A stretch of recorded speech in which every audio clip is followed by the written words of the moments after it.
Bismillaahi Raxmaani Raxiim. Maanta waxaan idinla wadaagayaa chicken iyo hilib oo aan rabo bariis inaan ku sameeyo sabeed insha Allah. Qaado waxaan ku haystaa xawaaji qaado barbarooni shiidan iyo maraq digaag iyo basbaas ku darsan iyo yaanyo yar.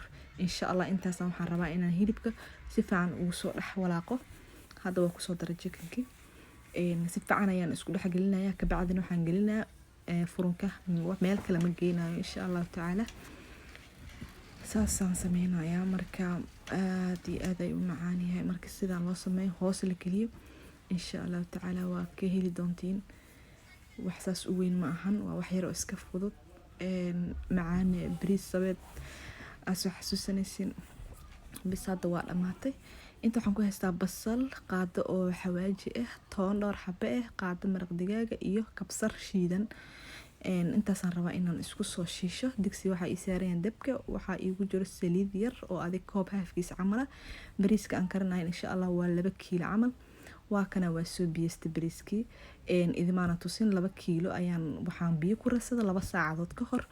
waa arkayna sidoo ku soo baxo macaantiisa wala aad ugu heli doontiin maasha Allah. waa bariis yar furfuran macaan ya aad iyo aad ugu heli doontiin. hadda waxaan ku daray maxaa la kalaradii waa kana waaba guriga oo ready mafahant. bacdin waxaan soo saaranayaa hilibkii iyo wixii oo hoos aan ku damiyay muddo adiga 40 daqiiqo camal ay isku qaadatay labadooda.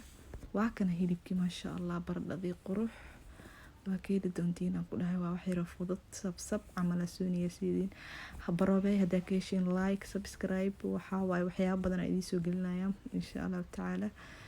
waxaa idin la wadaaga asxaabtaada waa inoo mar kaleeto maasha Allah indhaha uroon leeyahay ma fahant maasha Allah. like isaara subscribe waa mahadsantiin.